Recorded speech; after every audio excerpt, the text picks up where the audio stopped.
membahas tentang pasar modal dan OJK. Selamat menyaksikan. Ngomong-ngomong, minggu depan ulangan ekonomi ya? Gimana kalau kita belajar bareng sama itu apa? Materinya kita bagi aja. Aku pengertian sama peranan. Aku produk-produk pasar modal. Kalau aku mekanisme transaksi di pasar modal sama investasi di pasar modal. Oke, yuk kita belajar dulu. Yuk.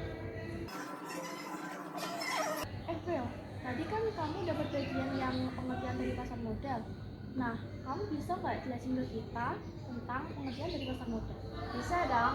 Nah, pasar modal itu tempat bertemunya seseorang yang mempunyai dana dan seseorang yang membutuhkan dana.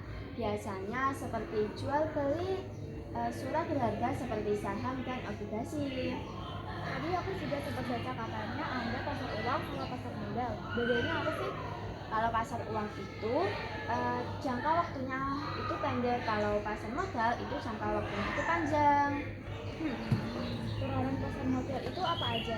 Ada banyak. Yang pertama yaitu sebagai sarana penambah modal bagi perusahaan. Jadi perusahaan bisa mendapatkan modal dengan menjual saham mereka. Yang kedua yaitu sebagai pemerataan pendapatan. Masyarakat dapat mendapat dividen dari saham yang mereka miliki. Dan yang terakhir yaitu dapat meningkatkan produktivitas perusahaan. Oh, jadi gitu. Tadi kan udah dijelasin sama April tentang pengertian dan peranan pasar modal. Nah, aku tuh tadi lihat di buku paket tuh ada 5 produk-produk pasar modal. Bisa jelasin sama sebutin nggak? Produk pasar modal itu ada 5. Yang pertama itu saham, yang kedua obligasi, yang ketiga itu right issue, yang keempat barang, dan yang terakhir itu reksadana.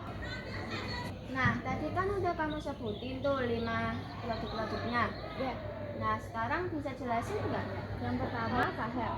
Kalau saham itu bukti kepemilikan. Yang kedua yaitu biasa sama preference. Yang biasa itu bentuk saham pada umumnya. Yang preference itu istimewa karena hak pembagian dividennya itu didahulukan. Mirip campuran saham sama obligasi. Terus kalau obligasi itu apa? Obligasi itu surat perjanjian utang. Keuntungannya berupa bunga atau kupon. Terus bedanya sama saham, pemegang obligasi itu bukan pemilik perusahaan. Jadi tidak punya hak suara kalau ada rapat. Yang ketiga itu right issue ya? Iya, right issue sama warrant. Sama tapi beda. Kalau right warrant itu hak buat pemegang saham lama untuk beli saham baru sebelum dijual ke publik. Sedangkan warrant itu surat berharga yang dikasih hak buat beli saham dengan harga atau waktu yang sudah ditentukan. Biasanya dikasih semacam bonus kalau pas beli saham atau obligasi. Terus yang terakhir itu? Yang terakhir itu reksadana. Reksadana itu pengumpulan dana dari masyarakat. Terus nanti ada manajer investasi yang akan kelola duitnya ke berbagai produk. Oh iya, tadi kamu dapat bagian mekanisme transaksi di pasar modal sama investasi di pasar modal. Di bagian mekanisme transaksi di pasar modal itu kan ada pasar primer dan pasar sekunder. Perbedaannya itu apa? Nah, jadi gambarnya gini. Yang pertama itu ada pasar primer atau pasar perdana. Pasar perdana itu pas perusahaan baru pertama kali jual sahamnya ke publik. Kalau pasar sekunder itu tempat kita jual beli saham sehari-hari bisa efek lewat temuan dalam. Jadi kita kalau beli harus lewat dalam ya. Terus belinya berapa? Iya, jadi yang pertama kali itu kita harus buka rekening dulu. Minimal beli 100 nomor saham. Transaksinya juga aman kok. Di situ juga ada sistem good delivery sama good fund yang udah dijamin dan tidak ada penipuan. Terus uangnya main saham itu tuh dari mananya? Nah, keuntungannya itu ada dua. Yang pertama, capital gain. itu keuntungan perusahaan pas kalian jual saham lebih mahal dari harga beli. Yang kedua ada dividen, itu bagi hasil dari keuntungan perusahaan buat kalian. Pasti ada ruginya juga dong. Pasti ada, bisa jadi capital loss kalau harga sahamnya turun, atau risiko likuiditas kalau perusahaannya bangkrut. Makanya jangan asal beli. Terus gimana Mbak Ruby? Terus gimana? Caranya dianalisis dulu. Ada analisis teknikal dan fundamental. Terus jangan taruh semua uang di satu saham. Berarti harus teliti dan dibagi ya? Iya, biar nggak boros. Kita lanjutin yang kemarin yuk. Kan kemarin baru bahas itu, apa? Pasar modal. Nah, kan kita belum bahas OJK. Gimana kalau kita bahas OJK sekarang? Yuk. Di rumah kan aku udah belajar itu pengertian sama tujuan OJK. Kalau kalian? Aku aturan sama wewenang. Kalau aku pelayanan OJK terhadap konsumen dan masyarakat. Mulai dari kamu dulu nih, tadi kan kamu pengertian. Pengertiannya apa? OJK itu Otoritas Jasa Keuangan. Itu suatu lembaga yang mengatur dan mengawasi semua kegiatan jasa keuangan di Indonesia. Tujuannya apa ya? Tujuannya itu supaya semua kegiatan keuangan di Indonesia itu teratur, transparan, dan bisa melindungi masyarakat. Nah, sekarang tugas OJK itu apa aja? Tugas utama OJK itu berbeda. Pertama, pengawasan dan pengawasan. Mereka mengawasi dana pensiun, dividen, modal, jangka pinjol, dan kripto. Aku masih bingung nih, apa bedanya peraturan sama pengawasan? Peraturan itu mereka sudah terkenal di lapangan seperti pemeriksaan dan sanksi.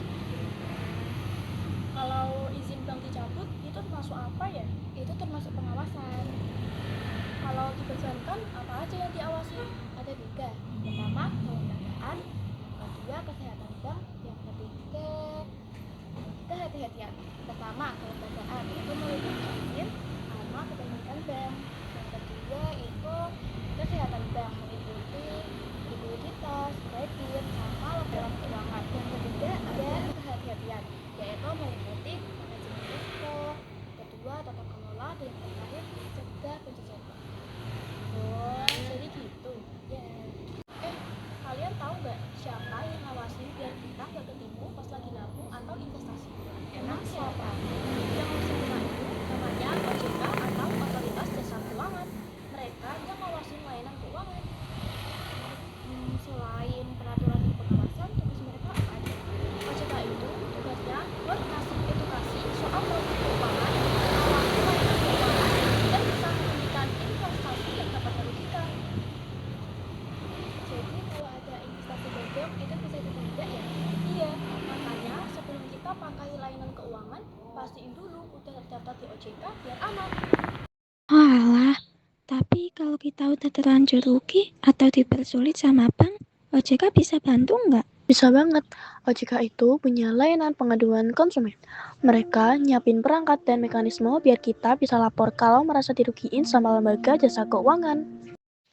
Terus kalau laporannya beneran parah, mereka dengerin aja. Enggak dong, OJK punya wewenang buat ngelakuin pembelaan hukum. Mereka bisa nyuruh lembaga keuangan itu beresin masalahnya sama kita. Bahkan OJK bisa ajuin gugatan ke pengadilan buat minta ganti rugi atau balikin harta kita yang hilang. Wih, mantap juga ya. Tapi OJK ini kerja sendirian atau gimana? Mereka itu kerjasama bareng Bank Indonesia dan LPS. Jadi kalau soal aturan perbankan, modal minimum bank, atau kalau ada bank yang lagi sakit alias susah likuiditas, OJK langsung koordinasi sama Bank Indonesia buat ambil tindakan penyelamatan. Berarti sistem keuangan kita emang dijagain ketat ya dari berbagai sisi. Betul, makanya ingat prinsip 2L dari OJK, yaitu legal, cek izinnya, dan logis. Masuk akal nggak untungnya? Kalau nggak memenuhi 2L itu, mending kabur aja. Sekian video materi tentang pasar modal dan OJK dari kelompok kami. Mohon maaf apabila ada salah kata. Wassalamualaikum warahmatullahi wabarakatuh. Terima kasih.